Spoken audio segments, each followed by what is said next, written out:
ಜಾತಿ ಮರುಸಮೀಕ್ಷೆ ಮಾಡಬೇಕು ಅಂತ ಹೇಳಿ ರಾಜ್ಯ ಸರ್ಕಾರ ಒಂದು ಕಡೆ ಮುಂದಾಗಿದೆ. ಪ್ರಬಲ ಜಾತಿಗಳ ವಿರೋಧಕ್ಕೆ ಕಾಂಗ್ರೆಸ್ನ ಹೈಕಮಾಂಡ್ ಈ ಮೂಲಕ ಮಣಿದಿದೆಯಾ?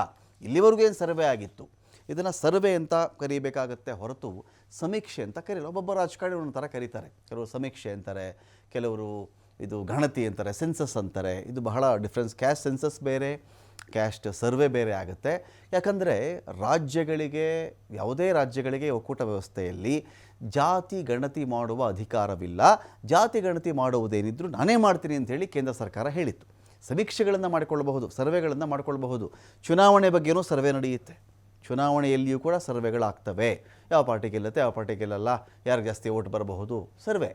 ಆದರೆ ಆ್ಯಕ್ಯುರೇಟ್ ನಂಬರ್, ನಿಜವಾದ ಗಣತಿ ಮಾಡಬೇಕು ಅಂದರೆ ಚುನಾವಣಾ ಆಯೋಗ ಮತ ಚಲಾವಣೆ ಆಗಿರುತ್ತಲ್ಲ, ಅದನ್ನು ಕೌಂಟ್ ಮಾಡಿದಾಗ ಅದು ಗಣತಿ. ಆಯೋಗ ಕೌಂಟ್ ಮಾಡಿದಾಗ ಅದು ಗಣತಿ ಆಗುತ್ತೆ.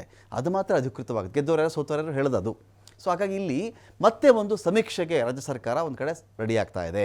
ಹಳೆ ಜಾತಿ ಸಮೀಕ್ಷೆ ಕೈ ಬಿಡುವುದಕ್ಕೆ ಹಾಗಾದರೆ ನಿರ್ಧಾರ ಮಾಡದಂತೆಯೇ ಲೆಕ್ಕನ. ಇಲ್ಲಿವರೆಗೂ 100 ಕೋಟಿ ಖರ್ಚಾಗಿದೆ ಇದಕ್ಕೆ. ಕಾಂತರಾಜು ಕಮಿಟಿ, ಹೆಗಡೆ ಅವರ ಒಂದು ಸಮಿತಿ, ಇವರೆಲ್ಲ ಈ ಕಮಿಟಿಗಳು ಸಮಿತಿಗಳೆಲ್ಲವನ್ನೂ ಕೂಡ ಮಾಡಿ ಮುಗಿಸಿದ್ರಲ್ಲ, ಇದೇನು ಜಾರಿ ಆಗೇ ಬಿಡುತ್ತೆ ಎನ್ನುವಷ್ಟರಲ್ಲೇ ಲೆಕ್ಕನೇ ಸರಿ ಇಲ್ಲ. ನಮ್ಮ ಮನೆಗೆ ಬಂದಿಲ್ಲ, ನಮ್ಮೂರಿಗೆ ಬಂದಿಲ್ಲ, ನಮ್ಮ ಜಿಲ್ಲೆಗೆ ಬಂದಿಲ್ಲ, ಶುರುವಾಯ್ತಲ್ಲ. ಜೊತೆಗೆ ಪ್ರಬಲ ಜಾತಿಗಳ ಸಂಖ್ಯೆ ಕಡಿಮೆ ತೋರಿಸ್ಬಿಟ್ಟಿದ್ದಾರೆ ಅಂತ ಒಂದು ವಾದ ಬಂತಲ್ಲ, ಅದಕ್ಕೆ ಏನು ಮಾಡ್ತಾ ಇದ್ದಾರೆ ಅಂದರೆ ಮತ್ತೊಮ್ಮೆ ಸಮೀಕ್ಷೆ ಮಾಡೋಣಮ್ಮ. 3 ಸರ್ವೆಗೆ ಗ್ರೀನ್ ಸಿಗ್ನಲ್ ಸಿಕ್ಕಿದೆ. ಇದೀಗ 90 ದಿನಗಳ ಒಳಗೆ ಸಮೀಕ್ಷಾ ವರದಿ ಸಲ್ಲಿಕೆಗೆ ನಿರ್ಧಾರ ಮಾಡಲಾಗಿದೆ. ಮತ್ತಷ್ಟು ವೈಜ್ಞಾನಿಕ ರೀತಿಯಲ್ಲಿ ಸರ್ವೆ ಮಾಡುವುದಕ್ಕೆ ಹೆಚ್ಚಿನ ಒತ್ತು ಕೊಡಲಾಗುತ್ತೆ. ಇಲ್ಲೇನಾಗುತ್ತೆ, ಒಂದು 7 ಪ್ರಶ್ನೆ ರೈಸ್ ಆಗುತ್ತೆ ಇಲ್ಲಿ. ಪ್ರಬಲ ಜಾತಿಗಳ ಒತ್ತಡಕ್ಕೆ ಮಣಿದು ಮತ್ತೊಮ್ಮೆ ಸರ್ವೆ ಮಾಡ್ತಾ ಇರೋದಾ? ತಾವೇ ಮಾಡಿಸಿದ್ದಂತಹ ಕಾಂತರಾಜ್ ಸಮಿತಿಯ ವರದಿ ಕಥೆ ಏನಾಯಿತು? ಹಳೆ ಜಾತಿ ಸಮೀಕ್ಷೆಗೆ ಖರ್ಚಾಗಿದ್ದಂತಹ 165 ಕೋಟಿ ರೂಪಾಯಿ ಕಥೆ ಏನು? ಸಾರ್ವಜನಿಕರ ತೆರಿಗೆ ಹಣಕ್ಕೆ ಎಳ್ಳು ನೀರು ಬಿಟ್ಬಿಟ್ಟಿದೆಯಾ ಸರ್ಕಾರ? ಅಹಿಂದ ನಾಯಕ CM ಸಿದ್ದರಾಮಯ್ಯ ಅವರಿಗೆ ಇದನ್ನು ಮತ್ತೊಮ್ಮೆ ಸಮೀಕ್ಷೆ ಮಾಡಿಸುವುದಾದರೆ ಅವರ ಒಂದು ಅವಧಿಯಲ್ಲಿ, ಹಿಂದಿನ ಅವಧಿಯಲ್ಲಿಯೂ ಕೂಡ ಅವರೇ ಹೇಳಿದ್ದಂಥ ಸಮೀಕ್ಷೆಗೆ ಹಾಗಾದರೆ ಬೆಲೆ ಇಲ್ವಾ? ಹಿಂದಿನ ಸಮೀಕ್ಷೆ ಅವೈಜ್ಞಾನಿಕ ಅಂತೇನಾದರೂ ಪ್ರೂವ್ ಆಗಿಬಿಡ್ತಾ? ಸರ್ಕಾರ ಒಪ್ಪಿಕೊಳ್ತಾ ಇದನ್ನು? ಮರು ಸಮೀಕ್ಷೆಯಿಂದ ಸರ್ಕಾರದ ವಿಶ್ವಾಸಕ್ಕೆ ಹೊಡೆತ ಬಿತ್ತ? ಇಷ್ಟೆಲ್ಲ ಪ್ರಶ್ನೆಗಳು ಕೂಡ ಇದರ ಜೊತೆಗೇನೆ ರೈಸ್ ಆಗ್ತವೆ.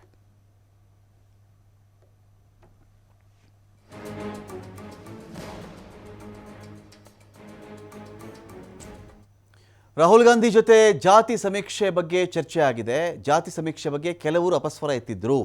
ಜಾತಿ ಸಮೀಕ್ಷೆ 10 ವರ್ಷ ಹಳೆಯದಾಗ್ಬಿಟ್ಟಿದೆ. ಇವತ್ತಿಗೆ ಬಹಳಷ್ಟು ಜನಸಂಖ್ಯೆಯಲ್ಲಿ ಏರುಪೇರು ಇರುತ್ತೆ, ವ್ಯತ್ಯಾಸ ಆಗಿರುತ್ತೆ. ಹಾಗಾಗಿ ಹೊಸದಾಗಿ ಮಾಡಬೇಕು ಅಂತ ಅಭಿಪ್ರಾಯ ಇದೆ. ಹೊಸದಾಗಿ ಸಮೀಕ್ಷೆ ಮಾಡುವುದಕ್ಕೆ ನಾವು ಒಪ್ಕೊಂಡಿದ್ದೀವಿ. ಜಾತಿ ಸಮೀಕ್ಷೆ ಇನ್ ಪ್ರಿನ್ಸಿಪಲ್ ಅಕ್ಸೆಪ್ಟೆಡ್. 90 ದಿನಗಳ ಒಳಗೆ ವರದಿ ನೀಡುವುದಕ್ಕೆ ಕಾಲಮಿತಿ ನಿಗದಿ ಮಾಡಿದ್ದೀವಿ. ರಾಹುಲ್ ಜೊತೆ ಸಭೆ ಬಳಿಕ CM ಸಿದ್ದರಾಮಯ್ಯ ಅವರ ಹೇಳಿಕೆ ಇದು. ಬಹಳ ಮುಖ್ಯವಾಗಿ ಈ ಜಾತಿ ಗಣತಿ ಬಗ್ಗೆ, ಅದ್ರ ಬಗ್ಗೆ ಚರ್ಚೆ ಆಯಿತು. ಕೆಲವರು ಸಂಘ ಸಂಸ್ಥೆಗಳು, ಕೆಲವು ಜಾತಿ ಮುಖಂಡರುಗಳು, ಮಠಾಧೀಶರುಗಳು ಮತ್ತು ಕೆಲವು ಮಂತ್ರಿಗಳು ಕೂಡ ಜಾತಿ ಗಣತಿ ಬಗ್ಗೆ ಅಪಸ್ವರ ಎತ್ತಿರ್ತಕ್ಕಂಥದ್ದನ್ನು ಪ್ರಸ್ತಾಪ ಆಯಿತು. ಅದ್ರ ಬಗ್ಗೆ ಡೀಟೇಲ್ ಡಿಸ್ಕಷನ್ ಆಯಿತು. ಈಗ ವರದಿ ನಮ್ಮ ಜಾತಿ ಗಣತಿ ಬಗ್ಗೆ ಏನು ವರದಿ ಕೊಟ್ಟಿದ್ದಾರೆ, ಇನ್ ಪ್ರಿನ್ಸಿಪಲ್ ಅದು ಅಕ್ಸೆಪ್ಟ್ ಮಾಡ್ತಾರೆ. Enumeration of the cost survey ಅದನ್ನು, ಬಿಕಾಸ್ ಅದು ಹಳೆಯದಾಗಿರೋದ್ರಿಂದ 2015-16 ಇಸ್ವಿನಲ್ಲಿ ಏನಾಗಿರುತ್ತೆ, 10 ವರ್ಷ ಆಗ್ಬಿಟ್ಟಿದೆ, 9-10 ವರ್ಷಗಳು. ಅದಕ್ಕೋಸ್ಕರ ಎನ್ಯುಮರೇಷನ್ ಆಗಬೇಕು ಮತ್ತೆ ಹೊಸದಾಗಿ ಅಂತಕ್ಕಂಥದ್ದು ಅವರ ಅಭಿಪ್ರಾಯ.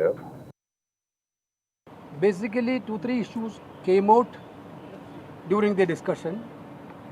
One is relating to the caste census, which Karnataka government going to be discussed on 12th special cabinet.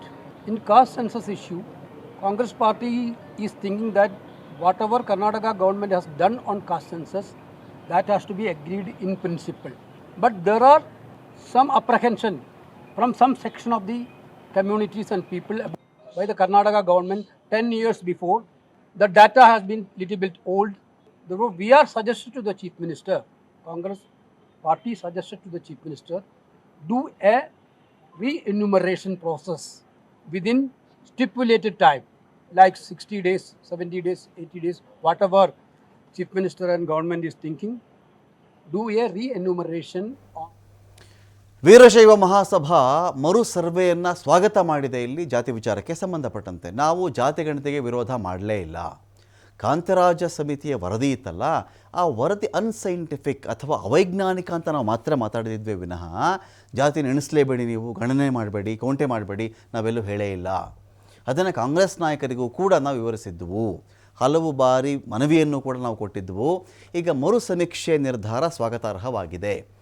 ಹಿಂದಿನ ಲೋಪದೋಷ ಏನೇ ಆಗಿರಲಿ, ಏನೇ ತಪ್ಪುಗಳಾಗಿರಲಿ, ಸರಿಪಡಿಸ್ಕೊಳ್ಳಿ. ಅದನ್ನು ವೈಜ್ಞಾನಿಕ ವರದಿಯನ್ನು ಸರ್ಕಾರ ಸಿದ್ಧ ಮಾಡಲಿ, ಆಗ ಸರ್ಕಾರಕ್ಕೆ ನಮ್ಮ ಪೂರ್ತಿ ಸಪೋರ್ಟ್ ಇರುತ್ತೆ. ಪತ್ರದ ಮೂಲಕ ಸ್ವಾಗತ ಮಾಡಿದೆ ವೀರಶೈವ ಮಹಾಸಭಾ.